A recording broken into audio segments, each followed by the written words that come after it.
ማለት ከሰው ጋር ብዙ መታየት የለብኝም ያለን ነገር አንተም በርግጥ ያለ እዚህ ትንሽ ጊዜ ቢሆን አይደለም ግልጽ አድርገሽ ንገሪ ሄዱ እየገባኝ ነው አሁን ገና ወደ መስመሩ እየመጣሽ ነው ሰው እኔና አንተ ነው የድሮ ግንኙነት ሁሉም ሰው ያውቃል እና አሁን እኔና አንተ በዙሪያችሁ ሁለታችን በታየን ቁጥር ጭራሽ እዛ ጋር ያለው ህይወቴ ይበላሻል ገባ በቃ ማንም ሊረዳኝ አይችልም እና ለዚህም በቃ እኔና አንተ ከዚህ በኋላ መገናኘት የለብንም በቃ እንድናወራ ፈልጋለሁ ዝም በይሉ በእናትሽ ሌላ ነገር አታው እንደዚህ እንድትሆን አይደለም ናቲ ስማ እንደዚህ እንድትሆን አይደለም በእናትህ በቃ አንተ እንድትረዳኝ ፈልጋለሁ ማምጣቴ ካንቺ ጋር መሆኔ አንቺን ለማስደሰት መጣሬ ላንቺ ትርጉም የለውም አንቺ የሚታይሽ እዛ ጋር አንዴ የሚያስለቅስሽ ሰላም ውድ ተመልካቾቻችን እንግዲህ ናቲና ሄሉ በቃ መለየት አለብን ብለው ናቲን ያሳበደችው ትገኛለች ሄሉ በጣም ማለት በቃ እንባስኪ ተናነቀው ድረስ ምን ያህል እንደሚወዳት እያያችሁ ነው አይደለ እና በቃ ውስጡን ለመስበር ያላት ጥረት እየታየባት ይገኛል አንቺ ብቻ አይደለሽ ደግሞ እንደዛም እንዳይሰማሽ እና ሁሉም ሰው ቤተሰቡ ልጃቸው እንድታገባ ምናምን ነገር ፑሽ ያደርጋሉ ምክንያቱም በቃ ይሄ ሀበሻ የተለመደ እንትን ነውና ያን ደግሞ አንቺ ምንም ማለት እና የሁሉም ቤተሰብ ይሄን ነገር የሁሉም ቤተሰብ ሁሉንም እኮ ፑሽ ያደርጋሉ ይሄ እኮ ያለ ነገርና በዚህ የተነሳ እውነት ነው ሁሉም እናቶች ልጆቻቸው ቢያገቡ ደስ ይላቸዋል ልጃው ታገባላት ደስ ይላታል ግን ያው ሁሉም ነገር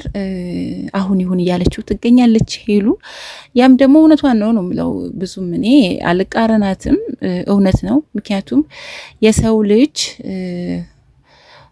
ተማሪ አለበት ማግባት አለበት መውለድ አለበት ብዙ ነገር አለና ያ ነገር ደግሞ ሴት ልጅ ጊዜዋ መጠቀም አለባት ከሱ ጋር ስትገናኝ በቃ አብሮ ናቸው ተብሎ ብዙ ነገር እንደሚደረግ ነው የሚታወቀውና ትጨራለች አንቺ ደግሞ ነው አይደለም ናቲ በራሴ ብዙ ሞክር ያለው እና አሁን ቤተሰብ ባመጣው ተስማምቼ በቃ ላገባው ሲኛለሁ አዎ ማለት በቃ ትዳር ቤተሰብ የሚፈልገውን ነገር ለነሱ ለማድረግ እኔ ለማግባት ወስኛለሁ ማለት እየቀለድሽ አይደለም ናቲ የምሬን እያወራሁት ነው ከመጀመሪያው ነው አንቺ ቤተሰብ አምጥቶ የምታገቢው ማለት በቃ ቤተሰብ ነው አይደለም እንዴት መሰለክ በራሴ የምሬን ነው ምልሽ በስነ ስርዓት ነገር ስልሽ እኔን ላለማስቀየም ብለሽ የሆነ ይከፋዋል ብላም ብለሽ አሁን ሄሉ እንግዲህ እሱን ለማወቅ ፈልጋ ይሄን ነገር ያደረገችው ነገር ቤተሰብ ትዳር አምጥቶልኛል ላጋባ ነው ብለዋለች እስቲ ልትፈትነው ያለችው ነገር ይመስለኛል እንደንተንና እውነት ሄሉ እንደው ትዳር መቶልሽ ከናቲ ተለይተሽ ሌላ ባል ታገቢያለሽ ያው በፊት የነበረ ሁሉ ያው የነገሮች አንዳንዴ የሚከሰቱብን ነገሮች ይኖራሉ ግን አንዳንዴ ደግሞ ማሰብ አለብን የምንወደውን የምናፈቅረውን ሰው ባለማስከፋት ልናስብ ይገባል እላለሁ ምክንያቱም ሄሉ ናቲ በጣም ጥሩ አፍቃሪሽ ነው ጥሩ ወዳጅሽ ነው ከዛ እዚህ ድረስ የመጣው አንቺን ስለሚወድ ነው በሌላ መንገድ አድርገሽ እየነገርሽኝ ከሆነ እሺ ግን ችግር የለውም እንደዛ አይደለም አንቺ ወደሽ በመታረጊው ነገር ላይ ኮን የሚያገባኝ ነገር የለም እኔ እንደዚህ ነው ማስኬደው መተየረበሽ ነው ምናምን ነገር ማለት ትቻለሽ ተረጋጋ እንዴ ናቲ እኔ እሺ ነኝ ተረዳኛ ምን ላርግ በቃ ቤተሰብ እኔ በራሴ ጥረት አደረኩኝ በራሴ የታገልኩ ነው ያለሁት ግን በቃ ነገሮች ሊሆኑ ስላልቻሉ በቃ ቤተሰብ ደግሞ በማያውቀው ሰው አመጣ ሰው ቤተሰብ በቃ ተስማምተው አመጡልኝ በቃ አሁን ሄጄ ከሱ ጋር ነው የምታወቀው የምርሽ ነው ሴት ልጅ ብልሃተኛ ናት ይባላል አይደል ሄሉ በጣም ብልሃተኛ ናት ታውቃላችሁ አይደል ውስጡን ለማንበብ ውስጡ ያለውን ነገር ለማወቅ ይሁሉ ድረስ ሄደችበት መንገድ አልገረማችሁ በጣም ነው የሚገርመውና እንኳንም ሰራችልክ ነው ብለው እውነት ሄሉ አድናቂሽ ነኝ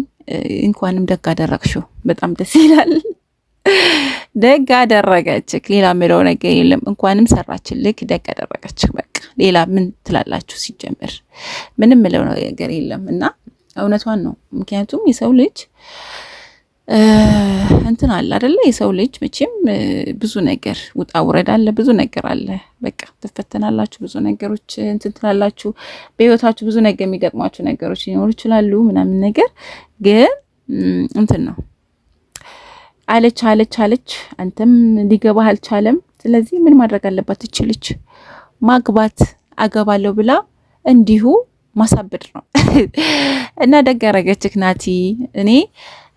ማደንቃትና መወዳት ይሄ ብቃቷን ነው ገባችሁ አይደለ ሴቶች እኔ አሁን ራሱ ማለት ነው እዚህ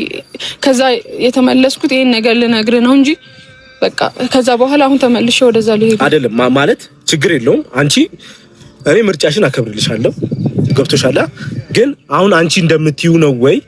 ያለው ነገር ከኔ ጋር ግልጽ ሆነሽ አውሪ ነገ ከነገ ወዲያ ማይታ ይቀር እንደሆነ ማብራራት አሁን አልፈልግም ማን እንደሆነ እንደዚህ ምናምን ማለት አልፈልግም በቃ ናቲ ኦኬ በዛ በቤተሰብ በኩል የሁሉ የምታደርገው ጥረት ናቲ እንዳይሄድ ብላ ያደረገችው ነገር ነው ብዬ ነው ማስበው በቃ ናቲ እንዳይሄድ አብሯት እንዲሆን ያደረገችው ጥረት ነው በቃ ይሄ የሴት ልጅ ብልሃት ነው የሚባለው ነገር አለ ስለዚህ ያ ነው በቃ ደግ አደረገችው እሰይ ነው ምለው ወንድ ልጅ እንዲቆፍጠና አድርጋችሁ ደግሞ ቆምጠጥ አድርጋችሁ እንትን የሆነ ነገሩን ካልነካችሁት ምንም እንትን አይልም ምንም አይመስለውም እና ሄሉ ልክ ናት ትክክል ናት ጥሩ ነገር ያደረግሽው ደጋፊሽ ነኝ